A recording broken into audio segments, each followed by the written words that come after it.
Hey, Barry Manning here. Celtics beat the Bucks 122-119. This is a Garden report with Josue Pavon by my side here to finish up this homestand. Long road trip coming up for the Celtics, but they finished this homestand winners of 7 straight. Escape with a win here against the Bucks, and despite a 36-21 fourth quarter, Josue, where the Bucks stormed back to within 3, had multiple chances to both tie the game and pull within 2. After a couple of Jaylen Brown free throws made it a 5-point game late.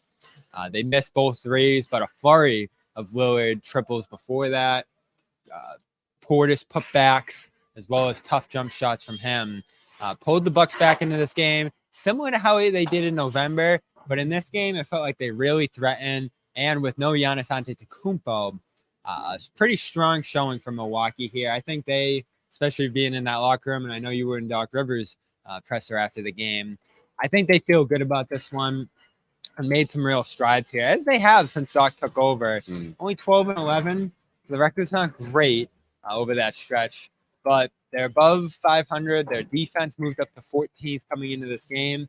You didn't see that evenly tonight. The Celtics really took it to them at times. They led by as many as 21, but the comeback, the persistence, and the positioning late to win the game, I think, is all a good silver lining for Milwaukee. Absolutely. I mean, if you're Doc Rivers, you're happy with what happened here. I mean, outside of not getting the win, this is as good as it gets in terms of putting the Celtics in a tough situation, forcing a 2-point game, like you said, in the late fourth quarter, and more specifically, what we saw in the third quarter, which Doc hope happens again and again and again the next time he faces the Celtics, and that's Jason Tatum getting 0 attempts from the field. I mean, that's a testament to their defense in terms of adjusting and the zone defense that he thought that provided a lot of problems for the Celtics, even though they were able to figure things out later on in the second half, especially in that fourth quarter. However, if you're Doc Rivers, though, this is that bulletin board material. You know, if we see these guys again, we'll be ready for this, and we'll be a different team the next time we play them. You know, whether that's the last game of the regular season or if these two teams meet up in the postseason. So I just think that this game was much more beneficial for Doc.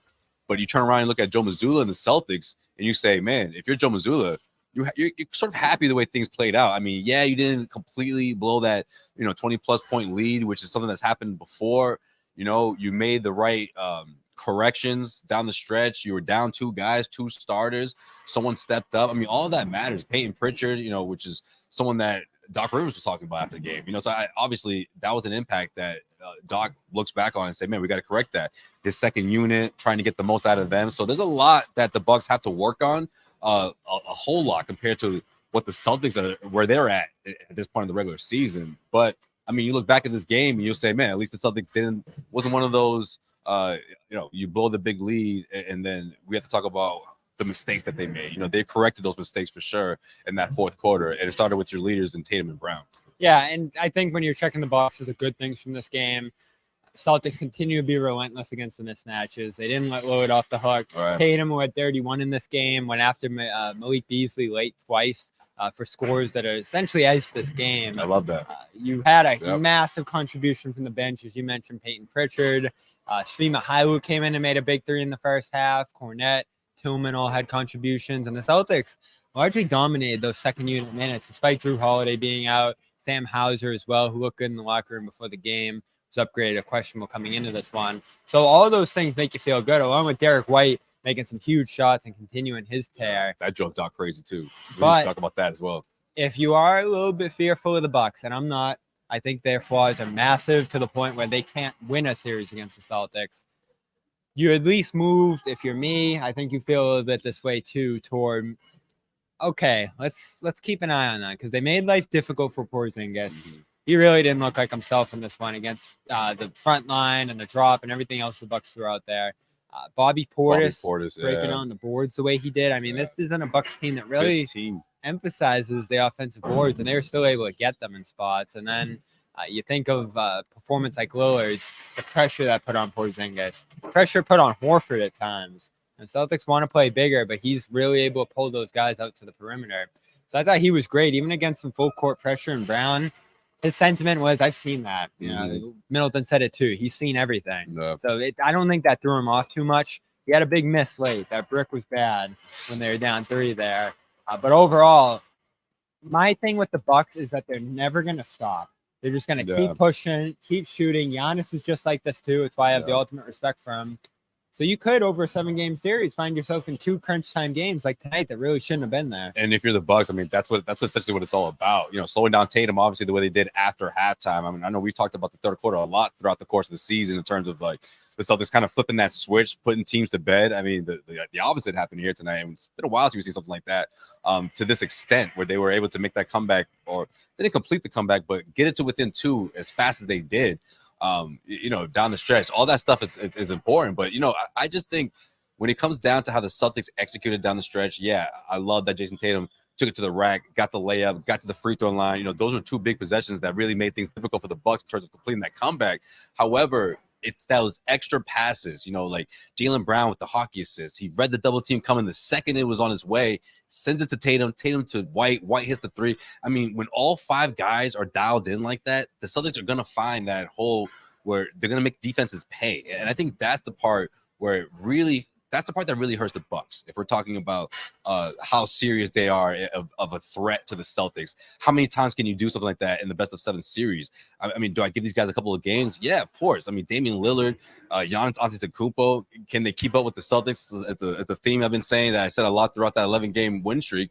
Can you keep up with the Celtics? And if you do, you have a shot in that final 4 minutes of the fourth quarter if the game is relatively close. The Bucks fit that criteria. However, the Celtics still have those weapons at the end. And you just hope that they don't shoot themselves in the foot, or no one plays hero ball, or you have 2 or 3 poor offensive possessions that the Bucks can capitalize on. But when it comes down to it, though, they're showing signs of making the right decisions, making the right choices. And it's not just Tatum and Brown. Like, that's the making of a championship team.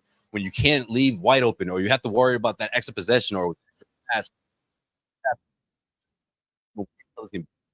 And I think what used to drive me crazy, or the biggest thing that drove me crazy about this year's team was when they would kind of play that hero ball, or at least, get the ball to Tatum and everyone just watch him, slow down in the last minute and a half, slow down. Exactly.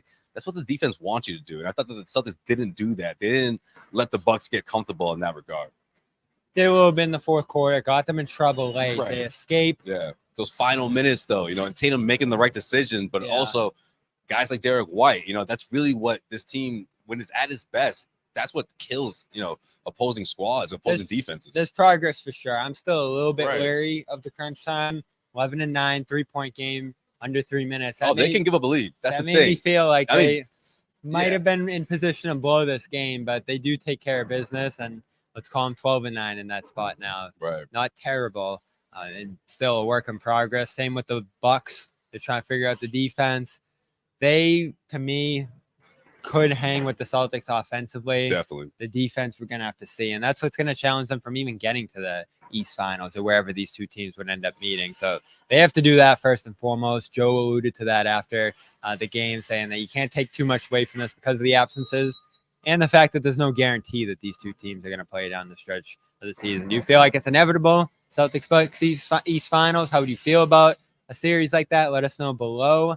And these 2 teams, of course, do face in Milwaukee one more time later in the year. First, Celtics head to Detroit on Friday. We'll have coverage of that remote on the Garden Report here on CLNS Media. And Saturday against the Bulls. Of course, shout out to our sponsors. Go to PrizePicks.com/CLNS right now to get a 100% matching bonus up to $100. Fun to use, great app to navigate. That code so easy to put in when you first go into the app. So check that out. Show them some support. It'll be a big help to the Garden Report and CLNS Media. As well as Nutrafol. Check out Nutrafol.com/men for $10 off your first month over there. That's Nutrafol.com/men.